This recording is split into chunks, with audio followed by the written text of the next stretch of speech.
So over the next couple of slides, we're going to talk about how customer satisfaction works with the SCORE model. So the supply chain model that will be hitting again and again throughout the books, so that we're talking about the 5 elements of the SCORE model being that plan, make, deliver, return, or plan, source, make, deliver, return, and enable, and the various components of that. Okay, so first we're going to talk about planning. So how does planning work within the SCORE model? Well, we have to make sure that we have enough resources in order to deliver our products and services. So making sure that we have enough people on hand with human resources so that we've hired and trained our employees, that we have enough physical resources, we have enough money to buy supplies, and then enough people to make products, and that we've communicated all of that through our whole supply chain from beginning to end, from product design through shipping and delivery. So, how we manage our entire supply chain and plan our supply chain to deliver products and services. Okay? The next component of the SCORE model is to think about how we're going to get stuff to customers. Okay, so this is looking at sourcing. So first we had plan, now we have source. So how are we going to get things from suppliers? Which suppliers are we going to work with? Of course, remember that our customers appreciate quality. So how can we both provide quality and low cost? By choosing our suppliers, working with our suppliers, developing contracts with our suppliers that help us to provide consistent and service, that our suppliers don't run out of products so that we don't run out of products. Okay? Then we have make. So plan, source, make. There are 3 types of inventory: make to stock, make to order, and engineer to order production. Make to stock inventory is just exactly like it sounds like. This is inventory that there are thousands upon thousands of identical inventory that is made to stock shelves. So everything you see in a grocery store, everything you see in a Walmart or Target, those things are made to stock. Make to order allows for some customization. So it's not as much customization as engineering to order. We're really making the same product over and over and over. We just have different features that customers can choose. Some examples of how make to order work are if we can choose the color of an item. So we might only make so many of each color until they run out, and then we'll make more. Or being able to choose leather seats over cloth seats in a vehicle, or different features that you can choose in a car. Those things are all things that are part of their normal manufacturing process. They just don't always put them in cars unless customers request them. Okay. Now, engineering to order is where the customer is involved in the entire design process. So this is something that is unique. It's created specifically for the customer. Maybe the company has never produced anything like this before. And so that process is completely different than the make to order where I can just choose special features. In the making, I have to plan all of my production activities. So if I'm a manufacturing company and I'm making things from scratch, I need to make sure that all of my employees are trained, that I'm testing products before they go out to customers because I don't want defective products to go out, and that they're shipping so they won't break while they're in transit, and then how do I get it to the customer's hands? Okay, so now then we're to deliver. So we've got to deliver it to the customer. Do we have warehouse storage? Do we locate our warehouses like Amazon where they're strategically placed to get to a maximum number of customers in a short period of time? So then another thing that Amazon does that allows them to do that 1 to 2 day delivery is that they know what popular items are within a geographic region, and that's what they stock in each warehouse. So a warehouse in Iowa is not going to necessarily contain the same items as a warehouse in another state.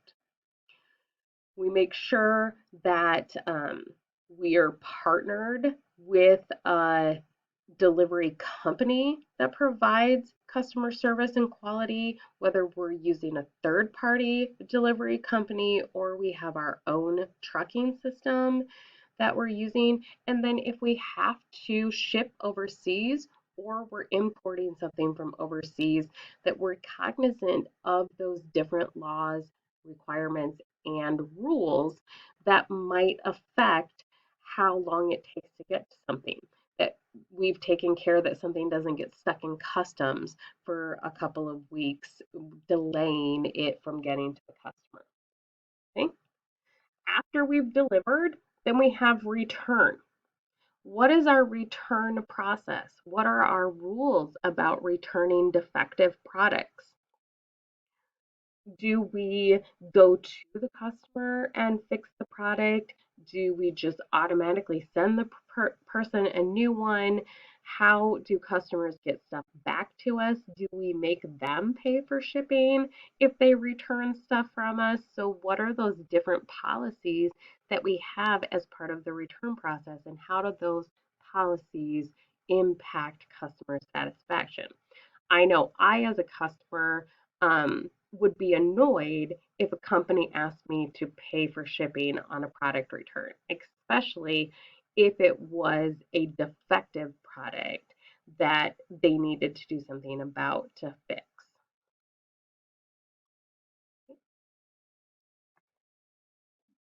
Then we get into those measurements and metrics. So there's an old quote attributed to Peter Drucker. You can't manage what you don't measure. So it's difficult to manage things if you don't know what's happening. So we have to pay attention to the things that are happening in our business, and we have to measure those things that are important to us. Another thing is that you can't measure everything. It's impossible. There's so much data available to us today that the time and energy that it takes to analyze and pay attention to everything are really beyond what most companies have available to them. So companies have to decide which are the most important things that they're paying attention to. They call these key performance indicators or KPIs. Okay, so there are usually less than 20 KPIs that are important. It's really up to a company, that company, what their strategic plan is, what their mission is, as to which KPIs they're going to focus on. So we're going to talk about some of the various KPIs that companies can use to measure customer satisfaction. So the first of those is a perfect order. So through supply chain management, the optimization of customer satisfaction is called the perfect order. Okay? A perfect order meets every single one of these components. So it's not just one of them, it's all of them. So on time delivery, it wasn't late. It was the exact item and quantity that the customer ordered. It was in perfect condition and packaging. So we didn't use too much packaging or too little packaging. There was no damage done to it. And they have the right documentation. So they have the information that they need telling them what was in the package, what they paid for it, how to send it back to you if they would need to, and what your policy is on that return. Okay. Another thing is looking at your profit model. So one of the ways to measure this return on net worth, which is also called the DuPont model, developed by the DuPont company, is a financial measurement. So that financial measurement is comprised of three factors: net profit, asset turnover, and financial leverage. So it's three different financial measures that are taken together to become one financial measure. Okay, so net profit, we divide net profit by net sales, which gives us a percentage. That information comes from our income statement. Then we have the asset turnover or return on assets, which is our net profit divided by total assets. So how well did we use our assets to generate profit for the company? And the last component of the DuPont model is financial leverage. So financial leverage is our total assets divided by our net worth. And our net worth is the owner's equity or our shareholders' equity. Okay? So we take those items together and we develop the DuPont model to measure how successful a company is. Another way to look at performance measurement is called a balanced scorecard. So the balanced scorecard has four different components: financial, internal business processes, customer service, and education and learning. Financial performance focuses on financial metrics. Did we reduce costs? Did we increase our profit? Did we have a return on investment or return on assets, which are ROI and ROA? Internal business processes focus on things that we do inside the company. So, how can we reduce waste? How can we reduce the number of product defects that go out? How can we reduce the number of late deliveries? Okay. Customer service measures. So these focus on customer satisfaction. So these are the measures that we would be looking at as part of customer satisfaction: number of repeat customers, how much money each of our customers spends on our products, their ratings, reviews. And then education and learning, this is our human resource section. So what are our hiring policies? What are our retention of employees? Do we have high turnover of employees? How do we train our employees? And then looking at, why do companies lose customers? Okay, so customers say it's primarily due to customer service, poor customer service. However, companies say it's primarily due to price. So there's this disconnect between what customers believe is why they stop shopping at places and why companies believe they lose customers. Knowing which one of these is true really depends on the data and how much data we collect and having the right data. So having to decide which one is it really? Is it really due to poor customer service, or is it due to price, or is it a combination of various things? So we're going to talk about different kinds of data available to customers. So data versus information. We have non-metric data, which is non-numerical data, often also called qualitative data. And then we have metric data. So nominal data is description data. So that's male, female, non-binary, our race, different things that we can check off that identify information about our customer, geography. Ordinal data is a rating. So on a scale of 1 to 10, how happy are you? On a scale of 1 to 5, with 5 being the highest, how much did you like this product? That's ordinal data. Interval data or numerical metric data. Interval data is a scale. So similar to ordinal data, but it's those things where it's like somewhat disagree, disagree, neutral, agree, somewhat agree. And then ratio data. We're going to talk more about data and information used in supply chain management in chapter 3. Okay, so just a couple of slides left. I know we're running over what best practices are for the length of a video, and I apologize, but I'm just going to get through these slides.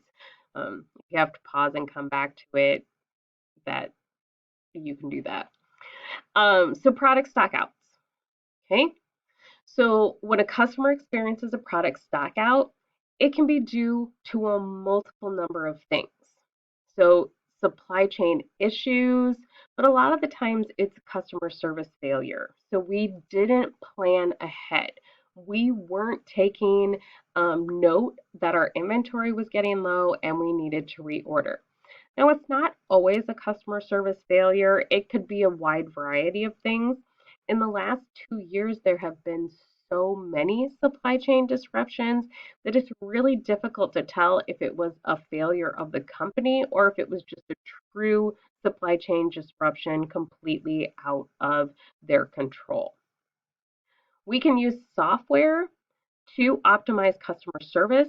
So, what collaborative planning, forecasting, and replenishment software does is lets us know where our stock levels are and alerts us when we need to buy more to make sure that we don't run out. Okay? Knowing how customers will behave during a stock out, meaning will they come back to us? Will they buy a different product? Will they go to another store and buy the product that they're looking for? So, what's the different behaviors? And if they go to another store to replace a product that you're out of, what are the chances that they're just going to continue going to that optional place? Okay. So, there are trade offs between customer service and cost. Every company is trying to reduce costs. And we can look at different ways to try to reduce cost with service. So one is that we can, so within cost center trade-off is where we're looking at a specific service and we're looking at different ways to provide this service. So an example of a within cost center is our delivery service. So if we currently mostly use semi-trucking for transportation and we decide to switch to rail service because rail service is cheaper. Well, rail service also is limited to where it can and can't go because there have to be railroad tracks and it's slower than a truck service. So we have to plan for the fact that inventory is going to be moving slower. Between cost centers means that we're integrating across the supply chain.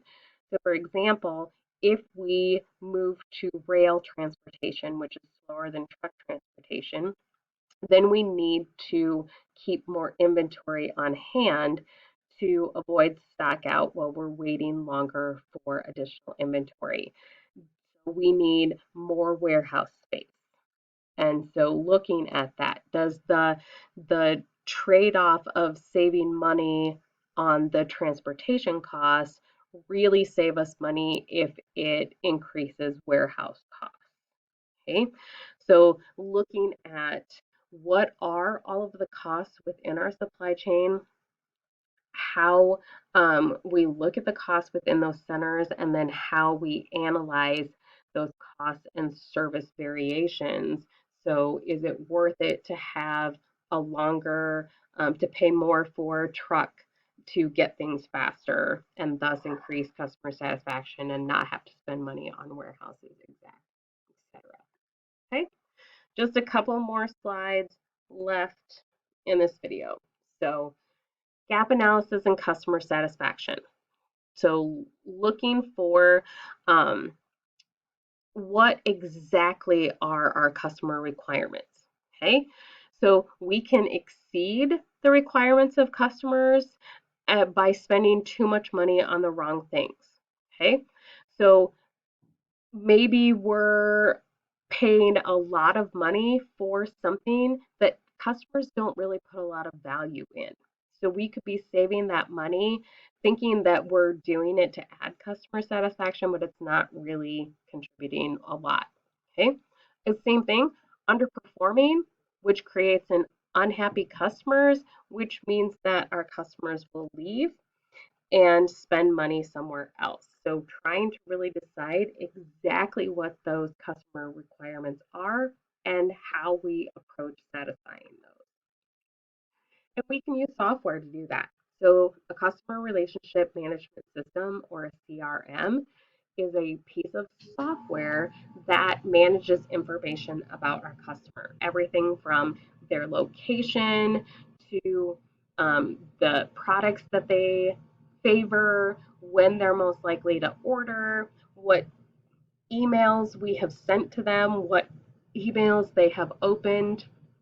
There's a lot of information that a CRM tool can use, and it gives us a lot of data about our customers that tells us how we can serve them better. And that is the end of chapter 2.